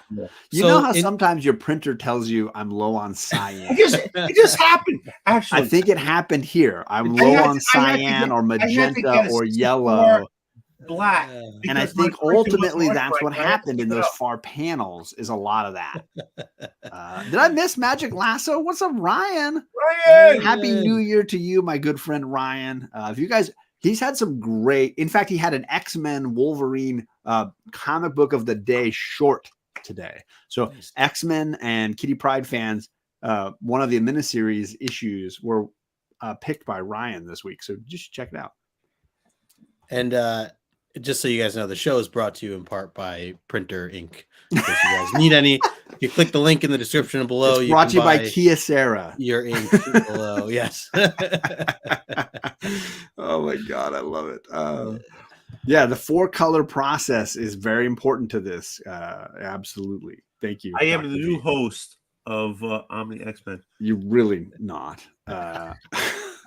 Let's move on, though. We get the final page. Finally, Nick Fury shows up, and he gets that hard jawline of John Romita Jr. We also get, and I'm going to struggle with her epic name, La Contessa Valentina Allegro de Fontaine herself. I'm impressed.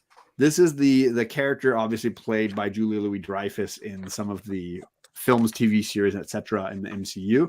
The two of them running S.H.I.E.L.D. at this moment, and ultimately Nick Fury having an epic fail sequence here where he's like, nope, I don't give a crap about this agent and I don't give a crap that somebody was sending an illegal signal to somebody we don't know on board. I don't care that there was a spy on board my ship. Rogue is the problem. It's an epic leadership fail here at the end that I think is hilarious. Justin, what are your thoughts on how this all kind of ends here? So I haven't read a lot of Nick Fury. So sure. I question this as I thought he was more like sophisticated than this. I thought he was more like to me, just like you joked, like he just was like, yep, nope, that's the bad person. We're going after them. We don't care. It's such a bad call, right? Yeah, it's like there's no consideration of, is this a setup? Is this someone else? There is a character named Mystique that's out there who certainly has been changing costumes. Right. Great point. They don't consider any of that, and he works for SHIELD. Like, this is SHIELD. Yeah. I just feel like they'd be smarter than just assuming that. I do like his one-liner of like, he's like, I don't care if she's joined the Girl Scouts. I won't have my people murdered. Yeah. I just try to picture Samuel L. Jackson saying that. Yeah, right. Never mind that they have clear evidence that somebody on their ship was sending an illegal signal to somebody they can't verify. Right. Rogue is the problem. Right. That's the part that bugs me to no end. And maybe there's some other layer. I don't read a lot of SHIELD comics. I've read enough with Nick Fury that, like, obviously he is a plot device character in a lot of Marvel where he is inserted to move the plot in a certain direction for the story's sake. And I get it. But yeah, a little bit off there for me. There's also one thing I was noticing before, the artwork. If you don't have to go back, but if back where Emma Frost shows up for a second with Sebastian Shaw, you don't have to actually go back. But so Tessa is there, who is like, as you mentioned, like the new Black Queen. Yeah. And if like for a glance, that almost looks like La Contessa, and I'm like, oh, her name has Tessa in it. I was like, is this La Contessa Valentina Allegro de Fontaine working for Sebastian Shaw and then also working for Nick Fury? Because this would be a mole within a mole. Like, this would be crazy. Oh my gosh, there's too many things going on here for me. A lot of subterfuge. Yeah. Tony, I know, I gotta know that when you got to this page, you're like, oh, this clears everything up for me. I totally have no questions now. I get it. This whole plot now. Brought his own furniture on a friggin' fortress. Oh, IKEA, baby. I love it. So wouldn't they? Does everybody bring their own furniture onto this fortress? Maybe. You don't know. I don't know. I don't know where Patrick Warburton. It could be very is. common policies. Very common policies. I think that's a flag. I think he should have checked his side bureau next to his bed. Filled around, hit a button. All of a sudden, there's a screen pops up, and all of a sudden, there's like the Hell Club there. How about this Marvel trope, Tony? We got Nick Fury, we got the Contessa, we got technically Storm and Rogue, the white stripe in the hair. Let's talk a little bit about this. We got Nick Fury with the side, we got Contessa across the top, we got Rogue and Storm across the top. What's going on here with the white stripes? I don't know. I got it over here too. So maybe I should be in the comic book.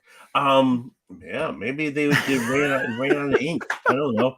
The side of the ship is all white too. I don't know. The sheets on the guy with the bandage on, and the bandage is white too. I think they ran out of ink. It is white, yeah. Yeah, I think they ran out of ink. Again, if you need computer ink, link is in the description. Sponsored by Kyocera. Joel the Geek says the editors were definitely not keeping track of who was doing what. Original Nick Fury is awesome. He's a good old boy. I bet he drank Miller Genuine Draft. Yeah, he did. Probably did. Hashtag bureaucracy. No, honestly, I'm thinking that might be my favorite comment of the night. Just bureaucracy. Okay, so I'm thinking like Fury. This is out of character for him. He's just like totally like zeroing in on the X-Men.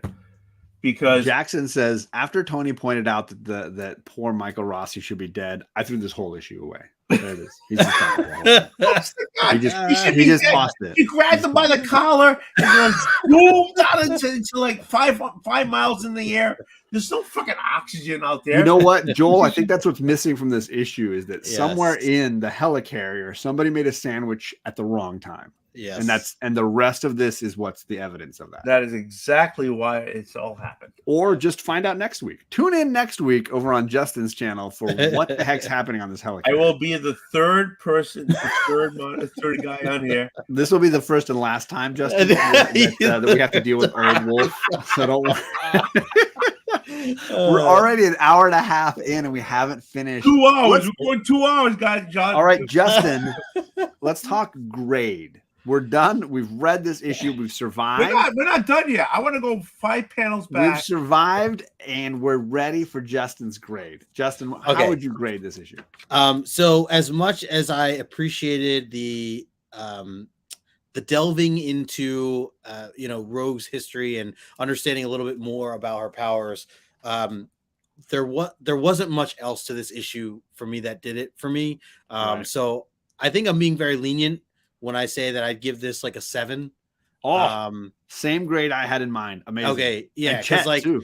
it really missed the mark on a lot of other things. I mean, a lot of the artwork was, not, I guess, just not for me. But there were a couple panels that I really did appreciate, but other than that, that was it. And then the story was just, other than those couple pages, those couple pages with Rogue and her emotions and everything is what saved it from being like something way less than a 7. So yeah, that's where I stand. I love it. Yeah. JP says, what does it take for a John hosted episode to last as long as a Justin hosted episode? Add Tony. Bobby says 8.5. Tony, where do you fall on a CGC graded scale? What would you grade issue 182? Totally a 7. I was totally bored through the whole thing. It was. This is like honest. This was a really boring. A lot of stuff didn't make sense to me. Friggin' Rossi should have been dead. No, I know I bring it up, but when I read this, that's the first thing I thought when she found him and she grabbed him by the back of the collar and she went through the friggin' building. Yeah, 5 the floating building, the fortress. You could say helicarrier. It's not a difficult whatever. word. I don't care. They're 5 miles up in the air. There's no friggin' air up there. How is he friggin' breathing? Even the guys in the jet planes who get exploded and they fly, get the seat goes up and they get and they're floating down. They got masks on. You know why? Because there's no friggin' air up there. This guy should have been dead. Okay, so I'm just going to say this right now. One of my questions next week on Justin's channel is going to be, who was the star of this issue of Uncanny X-Men? And the answer is going to be exactly spelled the way Bobby writes it here. Susan, capital B, Anthony. She went to the bank. No. Those 14 people in the chat are the only ones who are going to be able to answer this question correctly. Well, anyone who watches the replay too. It'll be my first question or my second question. That is the correct answer. I'm just telling you now. Gave her one thing to do, and she went sideways to a sovereign freaking bank, whatever, Bank America. I don't know where she does. Credit union, whatever she does her banking. She went and got a bunch of freaking dollar coins for whatever reason. She put them in her pocket, and then we've decided glove, but okay, whatever. She's chucking dollar coins just out of the blue. It made no bloody sense. I'm sorry. I'm okay. I'm going to 6.9 because this freaking issue made no sense. There's no 0.9 in CGC. Come on, man. I know JP, you will absolutely have forgotten that. Justin, you gave a 7. Tony, you gave a 7. I'm giving 7. That was my number going into this issue, and I feel it's solidified for me. As much as I love that we're finally getting into the drawback, I guess you could say, of Rogue's ability and what it's cost her as a character. Yeah, the rest of this Drek does not build up to enough to make it worth the run. So really, really difficult. It's not, you do not have a 9.9. Get the heck out of here, this guy. Come on. You got a 9.9. There's no way he does. We'll stolen. get into that in a second. Chet, you got stolen. That's what you pay too much for too little. Let's look at the numbers. We've got 9. There's no 9.9s, so get the heck out of here. There's 176 9.8s for a total value of $60. I can believe it because you know why? $60 is It's with shipping and grading and pressing and cleaning is what it costs bare minimum. To get wait. I like that the 9.6 costs more money. The 9.6 apparently fair market value $5 more. Yeah. If you had that only for 9.8, you lost money.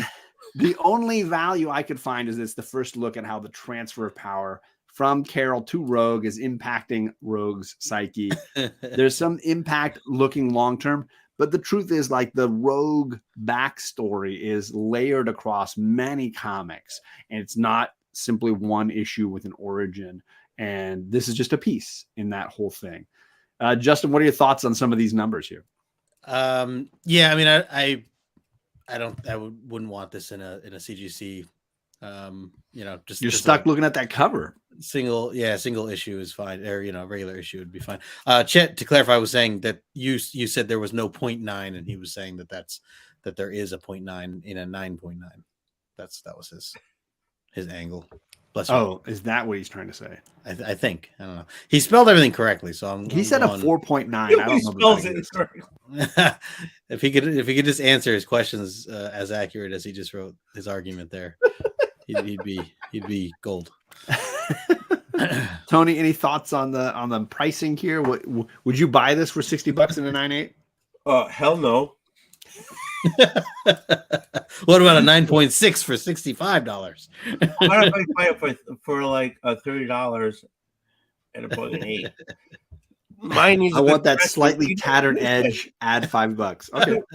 This way, mine needs a good pressing. It's not worth the money. There you go. I don't know that there's anything else to say, so I'm going to stop sharing. Wow. We're in the Romita Jr. era. There's nothing more to say. It is definitely a roller coaster, a ride. I was going to say roller coaster. Highs and lows. You know what I'm not happy about? The guy that died. I'm going to mute him. I don't know what he's not happy about, but we're going to skip it. By the way, this part, I was going to ask if you... Let's talk a little bit about it, because Storm answers the questions at the back of this issue. Yeah, I love They've been having a lot of different characters answer the questions. He's going to go pee. I could unmute him if you want to hear it, but I'm not. We've had Wolverine. We've had several characters answering the questions. Kitty, any thoughts on these questions answered by Storm here? Yeah, I mean, I have now been trying to go out of my way to read these as we go along. There was just one where one of the people that write in, actually, their name is Wolf, could be Tony.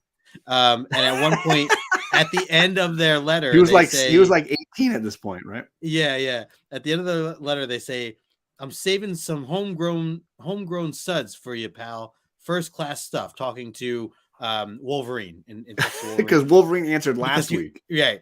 So Storm answers this one, and she like says, "Thanks for the letter, yada yada." And at the end, she said, "And I know he will like the suds, whatever they are." That's hilarious. So I like that they have fun with these, little comments here and there. I totally agree with this. Dr. Venkman is the real geeky puppet show here. Yeah, definitely. I love Romita Sr. and he is my I had the Spider-Man bed sheets that were designed on his Spider-Man. I love Romita Sr. Yeah, nothing. I don't think it's a fair comparison, which is why I think everybody would agree. We're just dealing with it. We're surviving it right now. Yeah. Yep. So those that don't know, the end of the show, we always finish with trivia questions. I'm keeping track. Well, if I can get my pencil out, I don't know if I can. With the correct answers to our trivia questions, because at the end of the season, we give away a ton of great stuff. We give away slabs. We give away mystery boxes. We give away original art. We give away a lot of stuff. The only way to earn some of these prizes is to answer the questions correctly at the end of each episode. Right. There are 3 entry tickets given for every question. The first 2 correct answers and the funniest or most entertaining answer as decided by our guest. Good luck. So tonight, we're going to ask 4 questions about last week's episode that it took place over on Justin's channel, issue 181. And our questions are basically going to be built around issue 181. If you don't know the answer, it's fine. Do your best to do something goofy in the chat and hope that this guy picks you as the big winner. And we're going to ask 4 questions. We're going to get 12 raffle tickets or 12 entries in our big giveaway. Justin, you want to kick us off tonight? Sure. So my first question is, what was Colossus's responsibility when the X-Men first arrived to save the city against the dragon? So remember last issue we had this massive dragon flying in Japan, and the X-Men team arrived to essentially save the city. But Storm had given out specific directions to everybody on what they were responsible to do. What was it that Storm asked Colossus to do when they first landed? It's ultimately the other half of this issue, right? Because we have the X-Men team fighting dragons. That's right. This is going on at the same time. Rogue flies across the globe and then fights S.H.I.E.L.D. So New Mutant 17 isn't the other part of this? No, none of that. None of that. I'm sorry. Protect Xavier? No. Dragon manure cleanup. That's awesome. Get the tickets to Diana Ross's Japanese tour dates and break dance. I have to say, to Damien's answer, he did very well with Tony saying something dirty. I mean, he got it. He got the note, literally. Dirty. Yeah. Ryan, you're gonna give me something, baby. Paul, Big O, what is going on? He says the goal is to holding up Professor Xavier's chair. Also, another protecting Xavier from JP. No. Pick up any dragon poop. It's been done. Bobby says big smiling face. Big smile. That's all it is. Safeguard the innocent lives. Chet being incredibly vague. Very vague. Very vague. He typed everything right, but the answer's not right. What's wax? He got half of it. He waxed poetically about his homeland. Poetry and the like. I'm just skipping this. My funny one. There it is. Stop falling debris. That's what Chet says. All right. I'm going to get a little bit more time. We'll see if we have any correct answers based on what Justin feels like is the correct answer. We allow for copying and pasting. Chet decided to get rid of the capital letter. That was the problem between this and this. Capital letter. I was wondering. He wanted to get rid of that capital letter. That was the issue. He's trying to show consistency in his lowercase. I'm going to say stop falling Debbie. I don't think there's a Debbie in that issue. But we'll see. No, I wrote a funny one and you ignored it. Did I, JP? Protect Xavier. Is that funny? I don't see any other ones.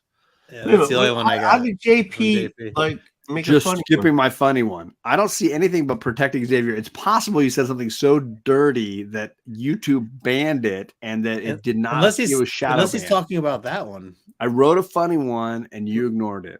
The professor. I thought I spelled it wrong, so he did the whole thing again. Oh my goodness, Chet. All right. I'm surprised that I only see one correct answer here. And it is Nobody did any copy pasting. Actually, the man who copy pasted did it himself twice was Chet. Chet, do you want to give him 2 points? Answer. Yes, let's give the man 2 points. Chet got it right twice. Yeah, that's pretty All impressive. Right. Nobody copied it, so it's clear back at the top. I scrolled up, JP. I didn't see anything. Yeah, there's nothing on my end. I think it got shadow banned. Okay, so I think you said something so foul, which makes me sad. I can't read it in my StreamYard. It could be that it did not appear here. Protect Xavier is literally the only thing that appeared in StreamYard, and then you wrote just skipping my funny one. Yeah, I don't see it. Okay, Tony's saying make my answer dirty. Well, there you go. It was too dirty. You went so far. StreamYard is like. Okay, so I'll get a sleepy reader. Okay. But next time I want to hear the word shit. Oh, goodness. All right, Damien. Let's see what he said. I gotta scroll back up here, find Damien. Where is he at? He said dragon manure cleanup. Yeah, that's fair. You got don't hurt yourself with typing long words. I'm not just he doesn't like to read. He's not a reader. I'm not a reader. Not a reader. Shit. That's why he likes comic books. Yeah. I like looking at the pictures. Jackson's like, I did not sign up for this. I get it. All right, my first question is this, folks. This issue basically fills in what happened after Secret Wars. And my question is, what did Madeline Pryor do for that whole more than a week that Cyclops was gone during Secret Wars? What did Madeline Pryor do? Was there last week's episode kind of showed where Maddie was and kind of what had happened. We got one page relating to Madeline Pryor and Scott, because Scott reappears in his jean shorts, apparently, falls from Battle World back in his crop top and jean shorts, Daisy Duke style. Did she go? What was Madeline Pryor doing for a week and a half? What was she doing? She hopped on the computer, went to Adam and Eve. She picked something up, and she got 7 gifts after she. Tony, you can't answer. What did Madeline Pryor clearly do for a week and a half? And I basically sent Justin 2 answers. Yeah. Just and you, I'm happy to accept either one. Yep. She said, I got a lot of great answers for you here. Quote, had a lot of alone time. Finally got some personal satisfaction. Hey, that's what I want. Madeline cried at the beach about Scott being gone. She danced like there was no tomorrow. She sat on a porch. She banged the guy who took the picture of her and Scott in bed. Ryan. Oh my God. These answers are going to be the so best. Far, that's a winner. So far, that's a winner. She porch hanged in Tahiti. Ooh. She wore a pair of gray jeans, or was it jean grays? Dude, you already got me. She got in a plane crash, gained powers, then got rid of them, and then got a haircut and wore the same thing for a week. Madeline was getting off to pictures of old Wolf. Oh, that's even better. She took a lot of X-rated photos to send to Professor Xavier. Oh, buddy. Tahiti, it's a magical place. She realized how much better she was off without Scott. Firstly, let me pick the correct answers. Some great answers. There are so many good ones. I'm going to say Adam was first. Yep. Adam, she sat on a porch. I'm just going to say that's close enough. That's so boring. I'm going to also say, get out of here. I'm going to go with Paul, the big O. She cried at the beach about Scott being gone. I'm going to say Paul, big O. This is your first answer, correct? You got a point. I wrote basically this. Sorry, chat, you were third in line. Nothing. Like she did nothing. She did nothing. She literally sat at the beach for a week and a half waiting for him to reappear. I just want you all to picture this for a second. Just the thought process of you're on your honeymoon. Your spouse vanishes for a week and a half. Do you just stay? Do you just enjoy your week and a half in vacation? Like, hey, I only get a certain amount of paid vacation. I got to take it. She just stays. And a week and a half later, he reappears and she's like, good. Okay. Whew, I made a good choice. Like, it's a 911. It's a bold choice. You don't do that. Bold choice. You know what you do? You IG me. Sleepy. Yeah. That's the winner. So, all right, Damien with his second pick of the night. Damien playing to his audience there, playing to the judge there. Hey, I'm easy. Move. I'm easy. That's my problem. She listened to Diana Ross CDs. I mean, that's fair also. Probably likely.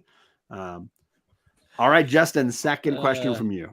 All right, second question for me is during the Oh, during the how do I want to word this? During said the military, radar.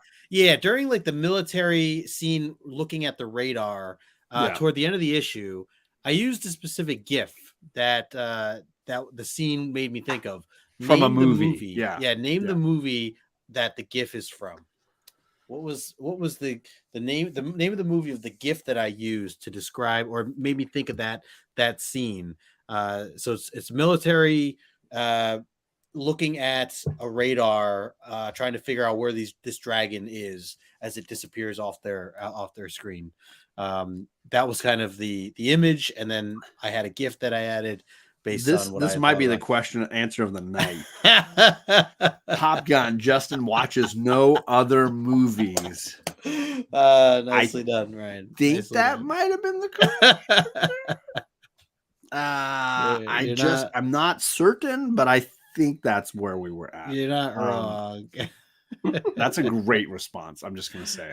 Yes, it is. Other answers include Spaceballs, Airplane, Hunt for Red October, another Airplane, Austin Powers, which is the correct response. Yes, Bobby's correct. First one on the board. Yep. Battleship, which would have been a great one. Yeah. There are no gifts for. Let's be honest, there are no gifts for Battleship. Airplane coming up 2 more times. Yep. Oops, that's Sonar. Godzilla. Well done. The second correct response from JP Austin Powers, correct. Hunt for Red October. Yes. Playing to his audience is knows me. Damien. The Top Gun 3, there is no third one. Electric volleyball sequence from Joel. Nice one, Joel. JP says Debbie does Old That's Wolf. even better. It kind of is. So do we? Who's getting it? JP or Sleepy Reader? You gotta JP decide. only because Debbie Does Dallas. I know it's like everybody remembers it, but it was a lame porn. It was. Are you trying to critique pornography on John's Comics with Kids YouTube channel right Sorry, now? it was a lame Good porn. God. All right. JP. Second question from John. All right. Dude, Give it out a little points on that last one. We're moving on. It was We're moving on. porn. Stop talking. It wasn't that great. Stop talking. Okay, I'm sorry. What does Professor Xavier psychically scream to the X-Men about during the battle with the dragon? They're battling the dragon, and Wolverine literally has to stop and be like, "Yo, Charles, stop screaming into my brain." Yo, bring me a sandwich. What baby. does Professor Xavier scream about? As people are writing the answers, I just want to remind You want everybody mustard with that? if you guys need ink for your printer, the link is in the description below. Right. Make sure Tony, if you could hold that. There you go. There it is. Thank you. Yeah. Sponsored by. Yeah. Okay. All right. Not a sponsor. Lots of answers. Natalie needs a 90 is better than it's not as good as. Sorry, not as good as. You sure? Ooh, Dazzler does Dallas. That's a phenomenal response. Sadly, not useful for this question at all. Tony is destroying my youth. I'm really concerned about your youth, Jackson. I'm concerned about it. My head is shaved. That's what he screams. I want to see that. Okay. He screams, "I need a sandwich." My legs, I won't be able to walk, which is a correct response. Yeah. I'm going to give you Paulo. He is upset that he's worried his legs won't work, which sadly means I have to reward Chet. Well, wait. Wait. Do you? No, I don't. Lots. I think we keep going here. I'm so drunk. I did not notice it doesn't say lost. It says lost. I'm voting. I can't vote, so it just gives you the opportunity to spell correctly. Wow. Sandwiches, says Joel. He screamed that we need more Susan B. Anthony coins. Loss of Oh, use of legs, made it FK by spelling. So Chet still gets the point. Okay. Nice comeback there, Chad. Nice save. Damien says no, he screams more Vaseline. Yikes. This show has really taken a turn. I can't Yes, believe it I has. missed that shot when playing basically. Yeah. That he slept with Mariko. Oh geez. Xavier. Yikes. Ooh. Basketball. Dang it. I pulled a Chet. I was wondering what JP was saying. I'm a jerk. I'm never going to dance again. Guilty feet ain't got no rhythm. I love it. Any, yeah, it's just nailed it. Lost use of legs. Too late, too slow. He shot images of Old Wolf doing high kicks. Hey, I can do. I got good legs. Is Xavier sleeping with all the ladies in Japan? What's going on? I think we all have a new view of Damien at this point. I should get a point for being the only woman in this chat and surviving. Yeah. And surviving. Okay. Joel votes for Candace. Well, Joel, you can if you have what the hell was that? Cliff, what's going on? We're doing the trivia at the end of our show. We've clearly gone on long enough to make Tony happy. Almost. We have Tony, who is the funniest or most entertaining answer to this question? Okay, so Jackson Roy Kirk, I destroy his youth. There it is. Jackson Roy Kirk with the point, and Candace, I'm giving you a point just for surviving all of this. Yes. There you go. I apologize I in feel so like, many ways. I totally, at this moment, I feel like a teacher molding. I think that would be the teacher going to prison for scarring their students. This is not acceptable. Definitely going to prison. I'm molding young minds. I would argue, Cliff, that we probably have more than you know in this chat. You are going by Cliff. Absolutely love Cliff's YouTube channel. You know, am I frozen? Of course, I froze up. Don't do that. So I'm the only homo in this chat. You could be as well. You can join. Yeah, you just need a flag. Don't do that to yourself. Honest to God, don't do that. I'm glad you're learning something, at least, Candace. I'm glad that that's happening. As a reminder, all the links for Justin and Tony are in the description for this video down below. We oscillate between my channel and Justin's channel each week for these shows. We're doing almost all of January, so be ready. We're coming up. We got Candace coming up. We got lots of great guests joining us. Hialeah Comic Bro is joining us. Nice. So across January, lots of good friends. We do, Cliff, be ready. We do have an opening for someone who wants to read an issue and join us in February. So Cliff, if you're free on a Tuesday night in February, hit me up on Instagram and we will fit you in. What issue? What issue? I don't remember. Jesus. No, you can't say that crap and just say, like, you let me know. You're going to give me the, what issue? Give me a second. Hialeah Comic Bro in the chat. Oh, Hialeah's in the chat. What is going on? There he is. I love it. Oh, I love you. I love you. I'm on the. I don't even know who I gotta find Justin's group chat. I've got so many damn Instagram, so many Wordles going on here. February 6th. What issue? Chat. What issue? It's February 6th, and we're talking about issue 187. 187. So definitely take a look if you've got that issue, if you want to read it, if you have the Marvel app and you want to read 187 and join Justin and I on Tuesday, February 6th. If I find that, can I come back? So be ready for that. We're gonna remove him from. We don't need him anymore. I blew him up when I wanted to remove him. That is the only opening we've got coming up in the next month or so. Yep. Justin will be back on your channel next week for issue number 183 with Stu from Dr. Doom's fan club. Nice. And then Candace will be on my channel the week after, and we will roll all the way through February having a blast. much appreciating to those of you in the chat who suffered through this. We're almost exactly at 2 hours, and my goal is to make sure we end this stream before the 2 hour mark. So No. We got 35 seconds, and we're not going to make it. Right number 7. now. Don't forget your ink links in the description below. His links, all in the description. I didn't like the color. Lots of giveaways coming up. Make sure you are here. We cannot talk Hulk annual. Yes, Chet. It's issue X-Men Uncanny 187. We hope to see you there. Good night, everybody. See